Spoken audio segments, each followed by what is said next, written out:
हे दोस्तों नमस्कार। एक बार फिर से स्वागत है आपके अपने YouTube चैनल देव जी के ट्रिक्स में। दोस्तों हम लोग यहाँ पर हमेशा की तरह हिंदी का फुल टेस्ट लगाएंगे, जो कि रात 8:30 बजे से ये क्लास स्टार्ट होती है और डेली का डेली यहाँ पर आपको कुछ ना कुछ नया आपको पॉइंट ज़रूर मिलता होगा। और उम्मीद करते हैं कि आप जब से जुड़े होंगे और अब आपको यहाँ पर परिवर्तन आपकी हिंदी में ज़रूर देखने को मिल रहा होगा। कहीं ना कहीं आपकी हिंदी ज़रूर स्ट्रांग हो रही होगी। तो चलते ही स्टार्ट करते हैं। यहाँ पर आपका प्रश्न दिया गया है, हिंदी भाषा का प्रथम प्रमाणिक ग्रंथ कौन सा है? हिंदी भाषा का प्रथम प्रमाणिक ग्रंथ आपका कौन सा है? यहाँ पर आपका सही जवाब बिल्कुल आ चुका है। ऑप्शन राइट आपका यहाँ पर सी हो जाएगा, पृथ्वीराज रासो। ठीक है, पृथ्वीराज रासो। तो बात आती है कि पृथ्वीराज रासो की रचना किसने किया है? तो आपके चंद बरदाई ने। ठीक है, चंद बरदाई ने किया है। और पृथ्वीराज रासो है क्या?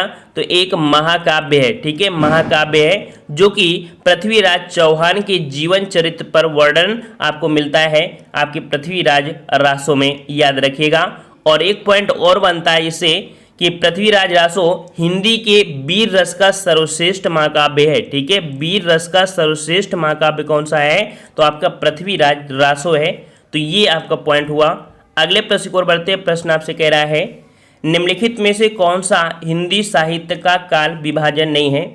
और बिल्कुल इजी क्वेश्चन आपका है। तो देख सकते हैं हिंदी काल विभाजन। तो यहाँ पर आपका जवाब देखिए, आपका जो दिया है आधुनिक काल, ये तो काल विभाजन होता है। भक्ति काल भी होता है, रीत काल भी होता है, लेकिन संयुक्त काल आपने नहीं पढ़ा होगा।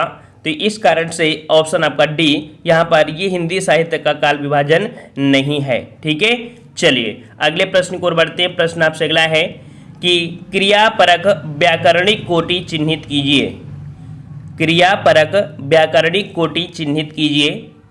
तो ये जो आपके होते हैं क्रिया व्याकरणिक कोटि, ये आपके कारक होते हैं, इनको हम बोलते हैं कारक बोलते हैं। ठीक है, लैंग्वेज आपकी कठिन है लेकिन उत्तर जो आपका है वो सरल है कि व्याकरण की वह कोटि जिसमें क्रिया निहित हो कारक कहलाती है।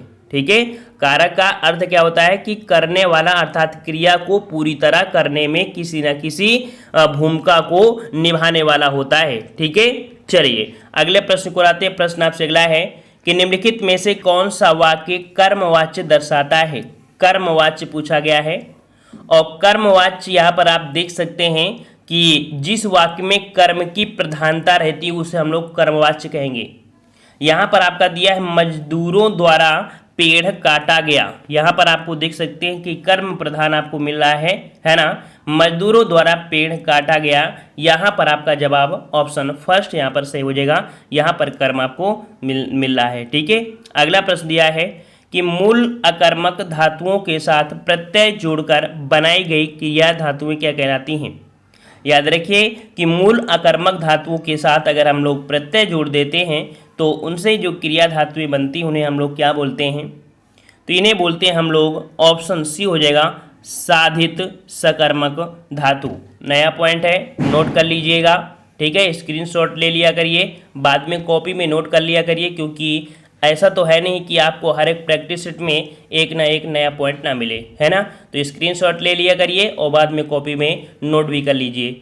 नोट्स बनाएंगे तो आपके लाइफ के लिए ज़्यादा ही बेहतर होगा। ठीक है, तो यहाँ पर आपका 6 का ऑप्शन आपका सी सही हो जाएगा।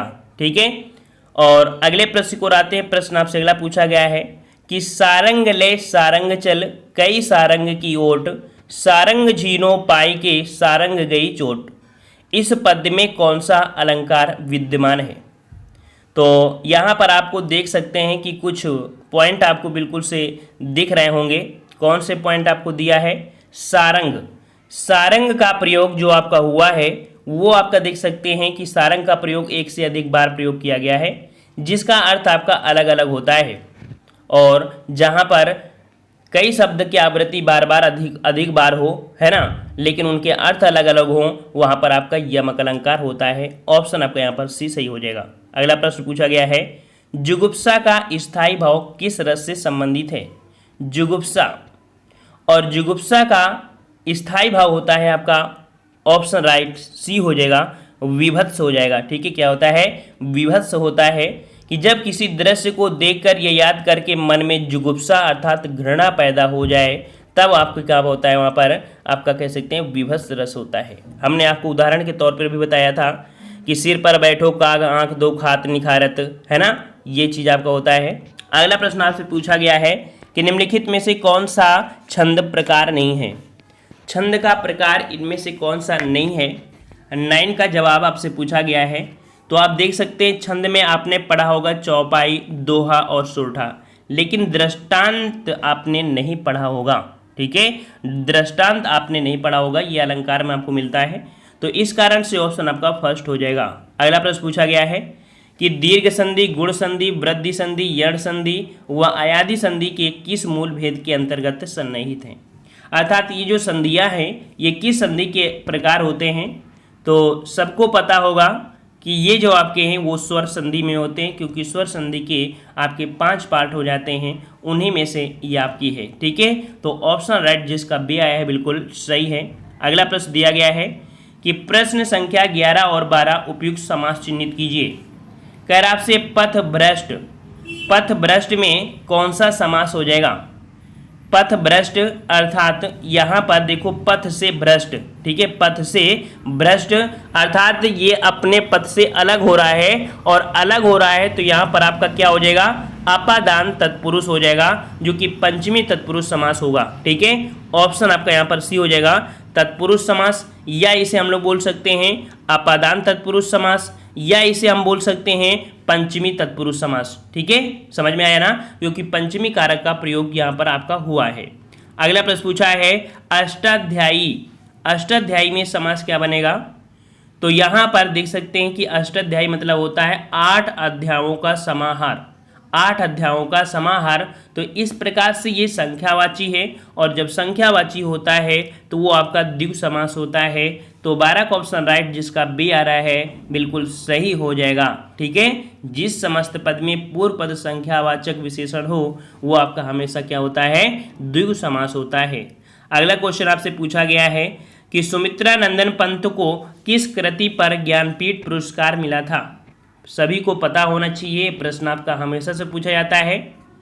तो सुमित्रा नंदन पंत को ये मिला था इनकी चिदंबरा के लिए। ठीक है, ऑप्शन राइट आपका यहाँ पर डी हो जाएगा। सुमित्रा नंदन पंत को इनकी श्रेष्ठ कविता कौन सी है, तो आपकी चिदंबरा के लिए मिला था। कब मिला था, तो आपकी 1961। ठीक है, 1961 को यहाँ पर ज्ञानपीठ पुरस्कार से सम्मानित किया गया था। ठीक है, और इसके बाद देखा जाए तो इनमें और भी इनकी रचनाएं हैं, काफ़ी अच्छी अच्छी रचनाएं हैं। अगला है ब्रजभाषा का विकास किस अभ्रंश से हुआ है। ब्रजभाषा का विकास किस अभ्रंश से हुआ है। तो देखो ब्रजभाषा जो आपकी आई है वो हिंदी में से जो आपकी सौरसेनी अपभ्रंश है। ठीक है, सौरसेनी अपभ्रंश में हमने बताया था पश्चिमी हिंदी, है ना। तो पश्चिमी हिंदी के अंतर्गत 5 प्रकार होते हैं, और ये पश्चिमी हिंदी जो आपकी आती है वो आपकी सौरसेनी हिंदी के अंतर्गत आती है। ठीक है, सौरसेनी हिंदी के अंतर्गत, जैसे कि हमने आपको बताया था ब्रजभाषा, बुंदेली, कन्नौजी, खड़ी बोली, है ना, जयपुरी, ये सभी आपकी इसी के अंतर्गत आती हैं जो आपकी सौरसेनी होती हैं। सौरसेनी के आपके 3 पार्ट हो जाते हैं। ठीक है, चलिए अगले प्रश्न को आते हैं। प्रश्न आपसे अगला पूछा गया है कि प्रश्न संख्या 15 से 19 निम्नलिखित अवतरण पर आधारित 5 प्रश्न दिए गए हैं। अर्थात यहाँ पर आपका दिया गया है गद्यांश। ठीक है, गद्यांश को हम लोग यहाँ पर स्किप कर दे रहे हैं। ठीक है, वैसे काफ़ी बच्चे कहते हैं कि सर गद्यांश 20 साल करा दीजिए, लेकिन वही है ना कि टाइम पास हो जाता है। आधे बच्चे पढ़ते हैं मस्ती से, आधे बच्चे नहीं पढ़ते हैं। तो हम लोग यहाँ पर सॉल्व कर रहे हैं जो कि आपका ग्रामर पोर्शन है। कह रहा प्रश्न संख्या 20 में से 24, 20 से 24, यहाँ पर प्रत्येक प्रश्न में 3 वाक्य दिए हैं। त्रुटि वाले वाक्य को चुनना है, और अगर त्रुटि नहीं है तो आपको डी लगाना है। कह रहा आपसे कि रामचरितमानस भक्ति काल की सबसे श्रेष्ठतम रचना मानी जाती है। यहाँ पर बताना है त्रुटि है या नहीं है।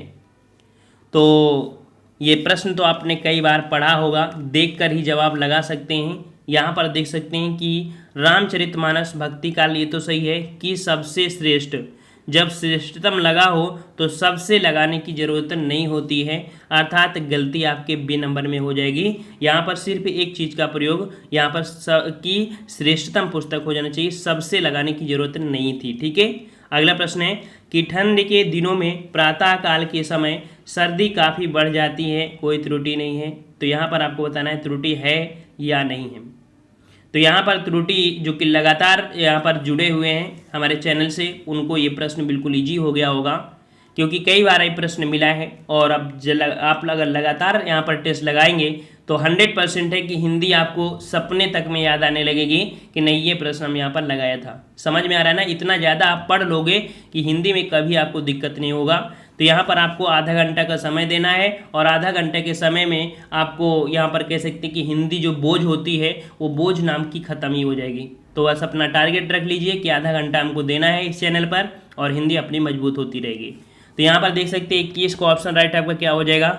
यहाँ पर दिया है आपका प्रातः काल के समय। तो यहाँ पर देखिए प्रातः काल का मतलब ही समय होता है, तो यहाँ पर ये समय लगाने की जरूरत नहीं थी, अर्थात इसके साथ यहाँ पर समय नहीं लगाया जा सकता है, क्योंकि प्रातः काल ऑलरेडी एक प्रकार का समय ही होता है। ठीक है, इस प्रकार से ये गलती है। अगला प्रश्न है कि जब मोहन सभा स्थल पर पहुँचा तब सभा विसर्जन हो चुकी थी। यहाँ पर बताइए कोई त्रुटि मिली आपको? तो जी हाँ, विसर्जन मिल चुका है।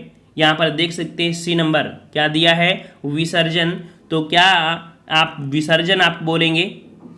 जब मोहन सभा स्थल पर पहुंचा तब सभा विसर्जित हो चुकी थी। ठीक है, विसर्जित होना, यहाँ पर विसर्जन नहीं होता है, विसर्जित होता है। ठीक है, विसर्जित, क्योंकि विसर्जित जो शब्द होता है वो आपका विशेषण होता है और हम लोग विशेषण का प्रयोग करते हैं। ठीक है, विसर्जित शब्द आपका विशेषण होता है और जो विसर्जन है, विसर्जन ये एक प्रकार की क्रिया है, तो क्रिया का प्रयोग हम नहीं करेंगे, विशेषण का प्रयोग करेंगे और विशेषण यहाँ पर जो हो जाएगा वो आपका विसर्जित हो जाएगा। ओके, चलिए अगला प्रश्न यहाँ पर है कि मैं जिस बस से जा रहा था वह बहुत भरी हुई थी। यहाँ पर बताना है कोई त्रुटि मिली है या नहीं। तो यहाँ पर आपको देखने से पता चल रहा है कि बिल्कुल यहाँ पर सिंपल सा है और मैं जिस बस से जा रहा था वह बहुत भरी हुई थी, यहाँ पर किसी प्रकार की त्रुटि नहीं है। 23 का ऑप्शन आपका डी हो जाएगा। अगला प्रश्न है कि उसने लिखा था कि उसकी दुकान पर शुद्ध गाय का घी मिलता है।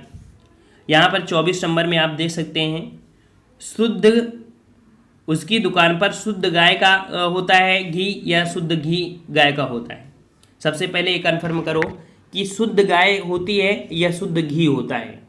तो आपने हमेशा शुद्ध घी की बात सुना होगा, शुद्ध गाय की बात नहीं सुना होगा, है ना? क्योंकि गाय तो सभी शुद्ध होती हैं। ठीक है, गाय तो सभी शुद्ध होती हैं, गाय हमारी माता होती हैं, तभी सभी लोग उनके पैर भी छूते हैं। ठीक है, तो उनको कोई ये नहीं कह सकता कि वो शुद्ध नहीं होती हैं। ठीक है, यहाँ पर जो बात होती है कि जो घी होता है वो शुद्ध की बात होती है ना। तो यहाँ पर आपको जो वर्ड है वो थोड़ी सी गलत लिखे गए हैं। कहाँ पर? तो जो 24 का बी है, उसकी दुकान पर शुद्ध गाय, तो शुद्ध गाय नहीं होगा। यहाँ पर कह सकते हैं कि यहाँ पर कह सकते हैं कि जो 24 नंबर में जो गलती है, कह सकते हैं कि उसकी दुकान पर गाय का शुद्ध घी मिलता है ना? उसकी दुकान पर गाय का शुद्ध घी मिलता है। ये शुद्ध शब्द यहाँ पर नहीं बल्कि यहाँ पर लगाना चाहिए था, है ना? तो इस प्रकार से ये वाला आपका गलत हो जाएगा। अगला प्रश्न दिया है कि प्रश्न संख्या 25 से 29 दिया है कि निम्नलिखित प्रत्येक कहावत के लिए 4 समानार्थक वाक्यांश दिए गए हैं। उनमें से सही उत्तर के रूप में विकल्प का चयन कीजिए और उत्तर पत्र पर चिन्हित कीजिए। यहाँ पर दिया पत्थर को जोंक नहीं लगती। तो पत्थर को जोंक, भाई आप बताइए पत्थर पे जोंक क्या लगेगी? नहीं लगेगी, नहीं, इतना कठोर होता है। तो इसके हिसाब से आप देखेंगे जो आपका दिया है कौन सा, तो डी नंबर, हठी पर कोई प्रभाव नहीं पड़ता है। हठी पर कोई प्रभाव नहीं पड़ता है। ठीक है, उसको कुछ भी बोलो उसे समझ नहीं आ सकता है। चलिए, विहंगम दृष्टि, विहंगम दृष्टि मतलब होता है आपकी सरसरी नज़र। क्या होता है? सरसरी नज़र होता है। तो ऑप्शन राइट आपका यहाँ पर डी हो जाएगा, सरसरी नज़र होता है। ठीक है, अगला प्रश्न आपसे पूछा है कि काटो तो खून नहीं, काटो तो खून नहीं, और अगर काटेंगे तो खून नहीं, इसका अर्थ हो जाएगा कौन सा, कि यहाँ पर ऑप्शन सी हो जाएगा, भय के कारण स्तब्ध हो जाना। भय के कारण स्तब्ध हो जाना। देखते हैं कि कभी कभी ऐसा होता है कि कोई बच्चा या कोई भी व्यक्ति अगर भयभीत हो जाता है तो बिल्कुल से वो बेहोश जैसा हो जाता है ना? वही मुद्रा आपकी हो जाएगी, काटो तो खून नहीं, तो भय के कारण स्तब्ध हो जाना। अगला प्रश्न है एक आँख ना भाना, एक आँख ना भाना। तो एक आंख ना भाना अर्थात यहाँ पर आपका हो जाएगा बिल्कुल अच्छा ना लगना। ठीक है, बिल्कुल अच्छा ना लगना। कभी कभी आप भी कहते हो कि आज मुझे अच्छा नहीं लग रहा है, बिल्कुल से अच्छा ही नहीं लग रहा, पता नहीं क्या हो गया है ना, ऐसे बोलते हो ना, वही आपका होता है एक आंख ना भाना। अगला प्रश्न है उंगली उठाना। उंगली उठाना, तो यहाँ पर उंगली उठाना मतलब होता है कि दोष की ओर संकेत करना। क्या? दोष की ओर संकेत करना। कोई व्यक्ति अगर गलत करता है तो सभी लोग उस पर अंगुली उठाते हैं, ऐसे बोलते हैं ना, सभी लोग उस पर कह सकते हैं कि विपक्ष में बोलने लगते हैं। तो इस प्रकार से दोष की ओर संकेत करना। अगला प्रश्न आपका दिया गया है कि निम्नलिखित वाक्यों में से प्रथम वांति वंश है 1 और 6 के अंतर्गत दिए हैं और इसमें से 4 आपके जो दिए 11 हुआ वो आपको क्रमबद्ध नहीं, इनको आपको क्रमबद्ध में करना है। ठीक है, तो देखिए क्रमबद्ध आपका क्या होगा। कह रहा है यहाँ पर 30 नंबर कह रहा आपसे यहाँ पर कि समय को परखने वाला, समय को परखने वाला, रंग से धनाढ्य और समय की अपेक्षा करने वाला करोड़पति से भिखारी हो जाता है। इसमें इस प्रकार से भरना चाहिए था। ठीक है, यहाँ पर अगर सी नंबर जो आपका है इस क्रम से अगर रख देंगे तो ये जो आपका सेंटेंस दिया है बिल्कुल सही हो जाएगा। याद रखिए इस प्रकार से रखना है। ठीक है, अगला प्रश्न है कि भारतीय गांवों के सुधार के लिए अभी भारत सरकार को और राज्य सरकार को बहुत प्रयत्न करना होगा। यहाँ पर बी नंबर अगर आप भरेंगे तो आपका सही हो जाएगा। रेगुलर स्टूडेंटों को दिक्कत नहीं रही होगी क्योंकि ये प्रश्न आपके रटे होंगे। चलिए अगला है कि समाचार पत्रों में प्रकाशित विज्ञापनों, 32 वाले में अगर देखा जाए तो कह रहा है समाचार पत्रों में प्रकाशित विज्ञापनों द्वारा लोग उपयोगी, आवश्यक तथा उत्तमोत्तम पदार्थों से परिचित होते हैं। यहाँ पर आपका डी नंबर भरा जाएगा। ठीक है, डी नंबर आपका यहाँ पर क्लियर हो जाएगा। अगला प्रश्न है कि प्राचीन काल में पुस्तकें हस्तलिखित होती थी। बिल्कुल सही बात है कि प्राचीन काल में जो पुस्तकें थीं वो हस्तलिखित थीं, जिससे एक व्यक्ति के लिए विविध विषयों पर अनेक पुस्तकें उपलब्ध कराना बड़ा कठिन था। तो यहाँ पर आपका जो जवाब भरा जाएगा वो आपका बी भरा जाएगा। अगला प्रश्न है कि भारत जैसे यहाँ पर भरिए, भारत जैसे अधिक जनसंख्या वाले देशों के लिए कुटीर उद्योग अत्यंत उपयोगी सिद्ध हो सकता है। यहाँ पर आपका ए भरा जाएगा। ठीक है, ए नंबर। अगला प्रश्न यहाँ पर है कि हिंदी आकृति की दृष्टि से निम्नलिखित में से किस प्रकार की भाषा है। हिंदी आकृति की दृष्टि से निम्नलिखित में से किस प्रकार की भाषा है। तो याद रखिएगा ये किस प्रकार की भाषा है, तो जवाब यहाँ पर आपका हो जाएगा आपका यहाँ पर 35 में ऑप्शन यहाँ पर सी, ये श्लिष्ट भाषा है। कैसी भाषा है? तो आपकी श्लिष्ट भाषा है। ठीक है, और वहीं पर अगर बात करें, हिंदी की बात तो कर दिया है। ठीक है, वहीं पर अगर बात करें जो आपकी चीनी भाषा होती है, चीनी भाषा, तो चीनी भाषा आपकी मंदारिन होती है ना, तो मंदारिन जो भाषा होती है वो आपकी अयोगात्मक भाषा होती है। ठीक है, चीनी भाषा जो मंदारिन है वो आपकी अयोगात्मक प्रकार की होती है। वहीं पर अगर बात करें जो आपकी भाषा होती है द्रामीण भाषा जो होती है वो भाषा आपकी कहलाती है अश्लिष्ट योगात्मक प्रकार की भाषा कहलाती है। ठीक है, अश्लिष्ट योगात्मक प्रकार की भाषा कहलाती है आपकी यहाँ पर जो द्राविड़ भाषा होती है। ठीक है, चलिए तो ये प्रश्नों का आपको ज्ञान हुआ होगा, पहली बार पढ़े होंगे तो अच्छा लगा होगा। और अगला प्रश्न है कि भाषा विज्ञान की दृष्टि से ऊ किस प्रकार का स्वर है। भाषा विज्ञान की दृष्टि से ऊ किस प्रकार का स्वर है। तो यहाँ पर आप देख सकते हैं भाषा विज्ञान की दृष्टि से जो ऊ है ये आपका होता है आपका पश्च संवृत। किस प्रकार का होता है? ये पश्च संवृत होता है। मतलब कि हमने आपको संवृत, अर्धसंवृत ये आपको बताया था, ये मुख द्वार के लगभग आपके हिसाब से बनाए जाते हैं। ठीक है, आप इसको बेसिक से आप पढ़ लीजिएगा तो आपको समझ में आएगा। अगला है छत्तीसगढ़ी किस भाषा की बोली है। छत्तीसगढ़ी किस भाषा की बोली है? तो हमने आपको बताया था कि छत्तीसगढ़ी, बघेली और आपकी यहाँ पर एक ट्रिक बताया था कि जो पूर्वी हिंदी होती है, पूर्वी हिंदी के आपके 3 पार्ट होते हैं A, B, C, अवधी, बघेली और आपकी छत्तीसगढ़ी। तो यहाँ पर छत्तीसगढ़ी किसकी है? तो आपकी पूर्वी हिंदी की है। अगला प्रश्न आपका है कि कौन सा प्रत्यय हिंदी भाषा में बहुवचन के रूप में जाना जाता है? यहाँ पर बहुवचन के रूप में जो हम लोग प्रयोग करते हैं वो किसको प्रयोग करते हैं? तो ये प्रयोग करते हैं, आपके ऑप्शन फर्स्ट हो जाएगा, ओ का प्रयोग हम लोग बहुवचन में आपके करते हैं। ठीक है। अगला प्रश्न आपके कह रहा है कि उत्कर्ष एक कुशाग्र विद्यार्थी है। यहाँ कुशाग्र कौन सा विशेषण है? कुशाग्र जो शब्द है ये कैसा आपका विशेषण है? तो यहाँ पर 39 का ऑप्शन आपका हो जाएगा। कुशाग्र मतलब उसकी गुणवत्ता को बता रहा है, उसकी गुण की बात कह रहा है, अर्थात ये गुणवाचक हो जाएगा। अगला प्रश्न है कि इनमें से कौन भक्तिकालीन कवि नहीं है? इनमें से कौन भक्तिकालीन कवि नहीं है? 40 नंबर। तो 40 का ऑप्शन राइट आपका जवाब क्या हो जाएगा? 40 का ऑप्शन राइट आपका जवाब यहाँ पर याद रखिए कि जो भक्तिकालीन कवि नहीं है वो आपके बिहारी जी। ठीक है, याद रखिए जो बिहारी हैं ये आपके भक्तिकालीन कवि नहीं है। ठीक है, ये एकमात्र इनकी एक रचना थी बिहारी सतसई। ठीक है, ये दोहे के लिए आपके ज़्यादा कह सकते प्रसिद्ध रहते हैं। ठीक है, और अगला प्रश्न आपका दिया गया है यहाँ पर सामान्य अध्ययन। हमने सोचा कि आज जो बोलते हैं ना कि अगर दाल के साथ चटनी दे दिया जाए तो ज़्यादा ही अच्छा होता है, और डेली के डेली हिंदी पढ़ते हैं और हिंदी के साथ यहाँ पर आज चटनी के तौर पर आपको सामान्य अध्ययन का भी टेस्ट लगाएंगे, जिससे आपको बोरिंग महसूस ना हुआ करे, है ना। कुछ पॉइंट आप जीएस के भी पढ़ लिया करें, इससे आपको ज्ञान का भंडार आपका आगाध हो जाएगा। चलिए, यहाँ पर आपका दिया है गौतम बुद्ध कौन से गणराज्य के थे? गौतम बुद्ध कौन से गणराज्य के थे? तो यहाँ पर 41 का जवाब बताना है। याद रखिए गौतम बुद्ध जो थे वो शाक्य गणराज्य के निवासी थे। ठीक है, ऑप्शन आपका यहाँ पर हो जाएगा कौन सा?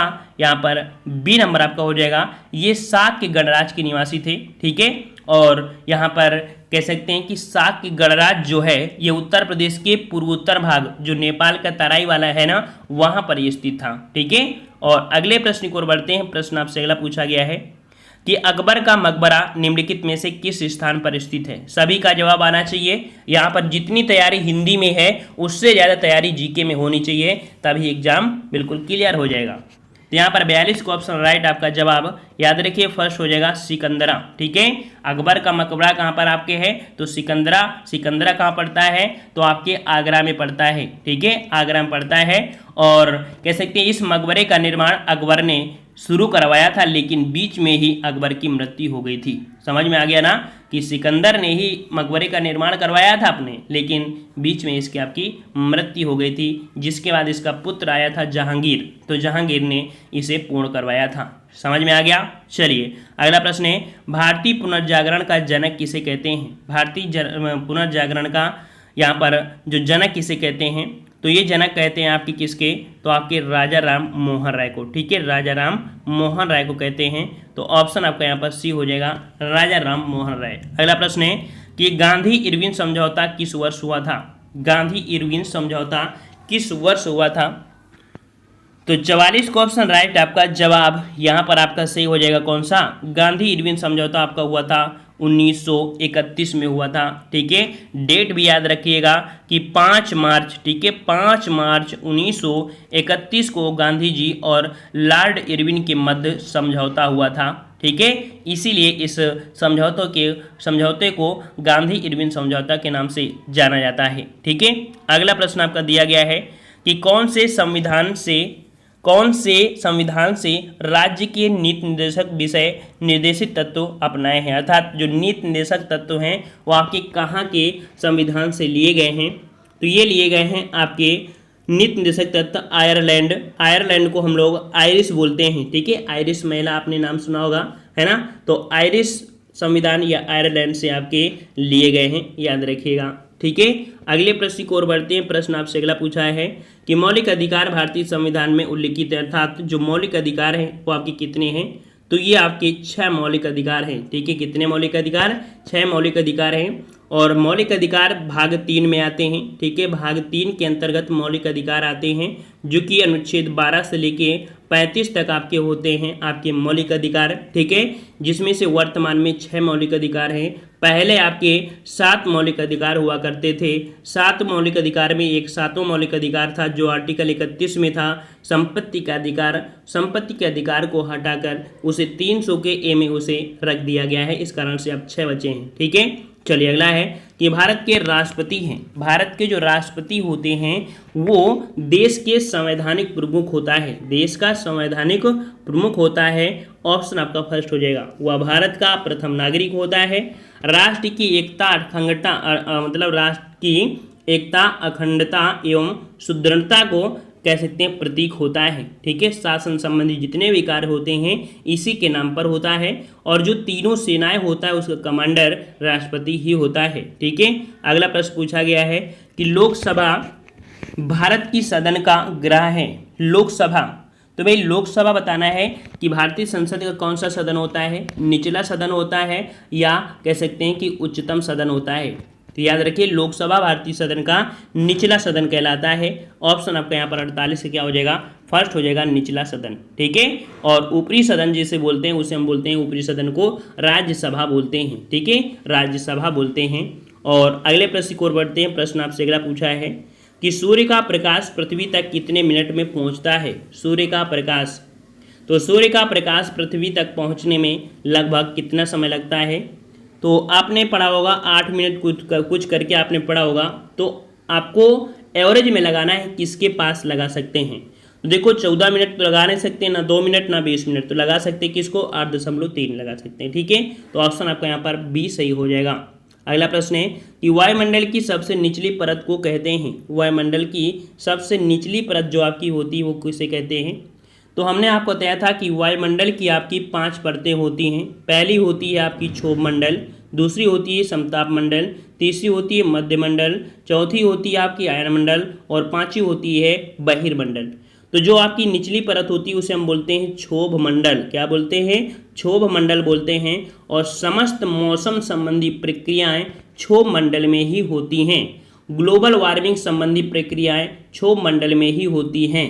ठीक है ना, जितने भी आंधी पानी तूफान जो आता है ये क्षोभ मंडल में ही मिलते हैं। समझ में आ गया। चलिए अगला है बड़े वाणिज्य बैंकों का राष्ट्रीयकरण कब हुआ था। यहाँ पर बड़े वाणिज्य बैंकों का राष्ट्रीयकरण जो हुआ था वो आपको कब हुआ था। यहाँ पर आपका जवाब सही क्या हो जाएगा 51 का। तो यहाँ पर कह सकते हैं सबको ये प्रश्न पता होना चाहिए क्योंकि ये प्रश्न आपका हमेशा से पूछा जाने वाला है। तो जवाब हो जाएगा ऑप्शन राइट आपका यहाँ पर जो आपका सी नंबर है 1969। ठीक है, तो 1969 डेट याद रखिए, हो सकता है डेट भी पूछ ले। तो 17 जुलाई, ठीक है 17 जुलाई 1969 को 14 बड़े व्यापारिक बैंकों का राष्ट्रीयकरण हुआ था। ठीक है, फिर इसके बाद द्वितीय चरण में आके 15 अप्रैल 1980 को, ठीक है 15 अप्रैल 1980 को 6 अन्य बैंकों का राष्ट्रीयकरण किया गया था। ठीक है, ये दो डेट याद रखिए। अगला प्रश्न है एटीएम का विस्तारित रूप। एटीएम का विस्तारित रूप क्या होता है। तो जवाब यहाँ पर बिल्कुल सही है, ऑप्शन आपका सी ऑटोमेटेड टेलर मशीन। ठीक है, ऑटोमेटेड टेलर मशीन ये नाम होता है इसका। ठीक है, तो ऑप्शन राइट आपका क्या हो जाएगा, यहाँ पर सी नंबर आपका हो जाएगा। ठीक है, और यहाँ पर अगले प्रश्न को बढ़ते हैं। कह रहा आपसे कि बॉक्साइट का एक अयस्क खनिज है। बॉक्साइट का यहाँ पर पूछा गया है कि जो अयस्क है वो आपका कौन सा, बॉक्साइट कैसे तैयार होता है। तो यहाँ पर आपका जो बॉक्साइट ये एल्युमिनियम का अयस्क होता है। अयस्क मतलब हम लोग कह सकते हैं कि जो आपका बॉक्साइट होता है ये प्रकृति में शुद्ध नहीं मिलता है। ये जो बॉक्साइट होता है ये मिश्रित होता है, इसको शोधन करने के बाद ही एल्युमिनियम की प्राप्ति होती है। ठीक है, तो इस प्रकार से फर्स्ट हो जाएगा। अगला क्वेश्चन है कि यूरिया का रासायनिक सूत्र क्या है। यूरिया का रासायनिक सूत्र, तो यूरिया का रासायनिक सूत्र क्या होता है। तो यहाँ पर आपने पढ़ा होगा NH2CO ऐसे पढ़े होंगे। जो आपका कौन सा ये जो डी वाला है ये आपका सही हो जाएगा NH2, इसके बाद वोल्टेज 2 फिर आपका CO आपका हो जाएगा। ठीक है, और यहाँ पर अगले प्रश्न की ओर बढ़ते हैं। प्रश्न आपसे अगला पूछा गया है, कह रहा है निम्नलिखित में से कौन सी सबसे बड़ी ज्ञात कोशिका है। सबसे बड़ी कोशिका जो आपकी है वो आपकी 170 mm होती है। किसकी? तो शुतुरमुर्ग के अंडे की होती है। ठीक है, शुतुरमुर्ग के अंडे की कोशिका सबसे बड़ी होती है, सर्वाधिक बड़ी कोशिका इसी की होती है, याद रखिएगा। ठीक है, और यहाँ पर अगला प्रश्न पूछा गया है कि निम्नलिखित में से कौन सा उत्सर्जन अंग नहीं है? कौन सा उत्सर्जन अंग नहीं है? तो उत्सर्जन अंग की बात करेंगे तो यहाँ पर आपका जवाब जो आपका दिया गया है कौन सा? प्लीहा। ठीक है, ऑप्शन 56 का यहाँ पर जो डी है वो आपका यहाँ पर हो जाएगा प्लीहा, ये उत्सर्जन अंग नहीं है। मतलब क्या होता है कि जो प्राणी होते हैं तो कार्य विधि करते हैं, उसके द्वारा वहाँ पर विषैले पदार्थ होते हैं जिनको बाहर निकालते हैं, और विषैले पदार्थ कई प्रकार से बाहर निकाले जा सकते हैं, जैसे गुर्दे के द्वारा, कलेजा, फेफड़े, इनमें से उनका शुद्धिकरण होता है। इसके बाद वो आपके यहाँ पर कह सकते हैं कि जो कण होते हैं बाहर निकालते हैं। लेकिन प्लीहा हम लोग कह सकते हैं कि ये उत्सर्जन अंग आपका नहीं होता है। ठीक है, उत्सर्जी अंग में आपकी देखो किडनी हो गई, आपकी स्किन हो गई, स्किन से देखो आपकी पसीना निकलता है, फेफड़े हो गए, आंत हो गई, यकृत हो गया। ठीक है, यकृत मतलब देखो जो कलेजा है ना, कलेजा मतलब यकृत होता है, ये भी पॉइंट आपको याद रखना। ठीक है, ये आपके हो गए। ठीक है, तो इस प्रकार से अगला प्रश्न है कि एड्स का विषाणु किसकी वृद्धि को प्रभावित करता है? एड्स का विषाणु, और जो एड्स का विषाणु होता है वो जो प्रभावित करता है वो करता है आपके जो रक्त में टी कोशिकाएं होती हैं, रक्त में उपस्थित जो आपकी टी कोशिकाएं होती हैं उनको प्रभावित कर देता है। इस रोग से ग्रसित व्यक्ति की क्या होती है? प्रतिरोधक क्षमता समाप्त हो जाती है। ठीक है, अगला प्रश्न आपका दिया है कि अल्फा अल्फा एक प्रकार की क्या है? अल्फा अल्फा एक प्रकार की क्या है? तो याद रखिएगा कि ये एक प्रकार की घास होती है। ठीक है, क्या होती है? ये एक प्रकार की घास होती है, और अल्फा अल्फा फूल देने वाला एक पौधा है। ठीक है, एक प्रकार का एक पौधा है, लेकिन कहते हैं हम इसे घास हैं। ठीक है, फूल देने वाला एक पौधा होता है, और यह दक्षिण एशिया में लुसाई घास के मैदान के रूप में जाना जाता है। ठीक है, पूरे विश्व में यहाँ पर पशुओं के चारे के रूप में उगाया जाता है अल्फा अल्फा। अगला प्रश्न है कि एक जीबी के बराबर कितने केबी होते हैं? एक जीबी के बराबर कितने केबी होते हैं? तो काफ़ी बच्चे यहाँ पर डाउट में रहते हैं कि केबी, जीबी, है ना, आप लोग नेट चलाते होंगे, है ना।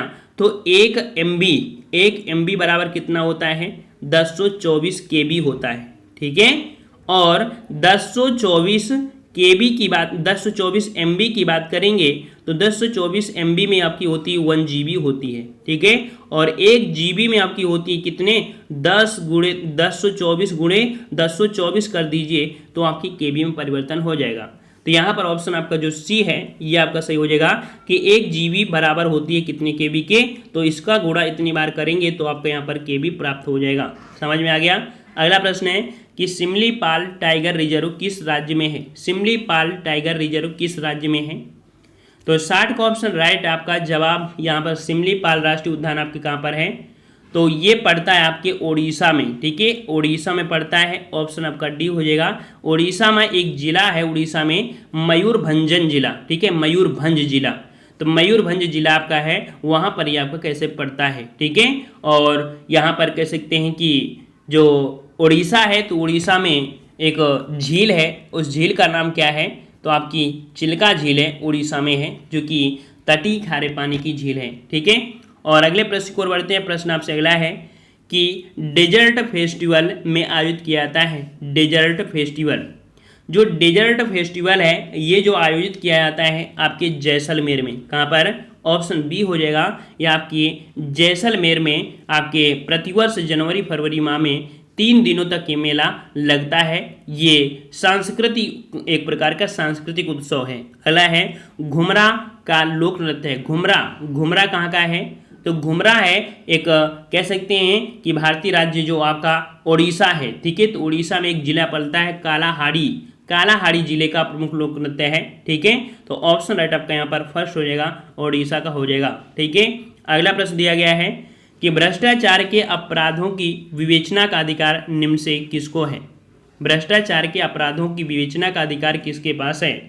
तो याद रखिए ये अधिकार जो दिया गया है वो राजपत्रित अधिकारी को दिया गया है। ठीक है, राजपत्रित अधिकारी को दिया गया है। ये जो आपका अपराध अधिनियम बनाया गया था वो 1988 को यहाँ पर कह सकते हैं एक प्रकार का भ्रष्टाचार आरोप में एक बनाया गया था। ठीक है, अगला प्रश्न है कि उत्तर प्रदेश के निम्नलिखित जनपदों में से कौन सा क्षेत्रफल की दृष्टि से सबसे छोटा है। तो यहाँ पर बताना है सबसे छोटा आपका जो जिला है वो आपका कौन सा है यूपी में। तो ये यूपी का सबसे जो छोटा जिला हो जाएगा वो आपका कौन सा हो जाएगा, ऑप्शन फर्स्ट। यहाँ कौन सा क्षेत्र की दृष्टि से सबसे छोटा है, तो सबसे छोटा देखो 4 ऑप्शन के हिसाब से लगाना है, 4 के हिसाब से। तो 4 के हिसाब से जो हो जाएगा तो आपका देखो यहाँ पर जो आपका है फर्स्ट नंबर वाराणसी, यहाँ पर आपका ऑप्शन के अनुसार आपका सबसे छोटा हो जाएगा। ठीक है, अगला प्रश्न है कि भारत में उत्तर प्रदेश जिस पैदावार का सबसे बड़ा उत्पादक है वो आपकी कौन सी है। तो देखिए उत्तर प्रदेश खाद्यान्न का सबसे बड़ा उत्पादक है। किसका है, खाद्यान्न का सबसे बड़ा उत्पादक है। तो आपका जवाब यहाँ पर फर्स्ट होना चाहिए, खाद्यान्न का सबसे बड़ा उत्पादक आपका है। और खाद्यान्न के अंतर्गत देखो गेहूं होती है, आलू हो गया और गन्ना हो गया, है ना, गेहूं आलू गन्ना ये उत्पादन में प्रथम स्थान रखता है। ठीक है, और अगर बात करें तिलहन की तो तिलहन में राजस्थान होता है ना, दलहन में आपका मध्य प्रदेश रहता है, अग्रणी रहता है। तो ये रहे आपके कह सकते हैं जीके के। और हमने यहाँ पर कह सकते हैं कि 40 प्रश्न आपके जो लगवाए थे वो आपके हिंदी के थे, और इसके बाद जो बचे हुए प्रश्न थे वो आपके जीके के थे। यहाँ पर हमने जीके को शामिल कर दिया है ताकि आप लोग हिंदी पढ़ पढ़ के बोर ना हो, और साथ में अगर आपको दाल के साथ चटनी मिल जाए तो आपका जो स्वाद होता है अति उत्तम हो जाता है। और उम्मीद करते हैं कि आज की इस जीके टेस्ट में भी आपको अच्छा लगा होगा कि हमेशा हिंदी पढ़ते रहे हैं, तो आज हिंदी के साथ साथ आपको जीके भी दे दिया है। तो जो बच्चे बाद में जुड़े हों वो सोच रहे हों कि सर ने तो आज जीके पढ़ा दिया, तो याद रखिए जीके नहीं, हमने पहले हिंदी को यहाँ पर सॉल्व करवाया है, फिर जीके को सॉल्व कराया है। और हम यही आपसे उम्मीद रखते हैं कि आप लोग जिस प्रकार से प्रायिकता हिंदी की देते हैं वही प्रायिकता अगर आप जीके को देने लगेंगे तो पक्का है सिलेक्शन आपके कदम पर होगा। लेकिन अगर प्रायिकता अगर आप एक चीज को देते हैं तो दूसरा आपके साथ गद्दारी कर देगा। ये उदाहरण सबके लिए होता है, वो किसी भी लाइफ के लिए जुड़ा होता है। जब किसी की जिंदगी में 2 लोग आते हैं तो एक के साथ झगड़ा जरूर होता है, समझ में आ रहा ना। वो झगड़ा मतलब कि अगर दोनों को प्रायिकता समान देने लगेंगे तो झगड़ा नहीं होगा। अगर एक के साथ ज़्यादा अच्छा व्यवहार करोगे, दूसरे के साथ कम करोगे, तो जब आपको जरूरत होगी तो वो आपको धोखा दे देगा। इस कारण से आपसे कहते हैं कि जहां आपको पढ़ना है जीके पढ़ सकते हैं, लेकिन हिंदी के साथ जीके जरूर पढ़िए। हम ये नहीं कहते कि आप हमारे ही चैनल पढ़िए, कहीं भी पढ़िए, लेकिन पढ़िए जरूर। जिस प्रकार से आप हिंदी डेली पढ़ते हैं उस प्रकार से जीके भी डेली पढ़िए। ठीक है, तो आज की वीडियो में इतना ही, और जिसे जिसे पसंद आया है वो लोग जरूर लाइक करेंगे और अपनी भावनाओं को व्यक्त करने के लिए ऑफलाइन कमेंट जरूर करिएगा। ठीक है, तो आज की वीडियो में इतना ही, मिलते हैं नए वीडियो में, तब तक के लिए धन्यवाद। जय हिंद, जय भारत।